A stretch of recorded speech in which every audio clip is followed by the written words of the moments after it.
बालेनलाई रोबीले फसायो यार। आफू मन्त्री बन्नलाई लएर झापा हाल्न लायो बालेनलाई भन्नेहरू कठैबाट।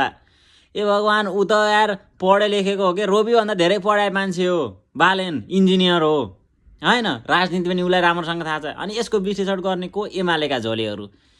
ए भगवान्, कम्ता डर छ। एमालेका कार्यकर्ता कस्ता फेरि पिएचडी गरेको छु भन्छन्, इङ्ग्लिस बोल्न नजानेर एकचोटि त्यहाँ बर्बाद थियो, त्यस्ता छन्। अनि त्यस्ताले विश्लेषण गर्छन् रोबी र बालेन केपीको बारेमा। गानी ए भगवान्, रोबीभन्दा धेरै बुझेको छ बालेनले होइन।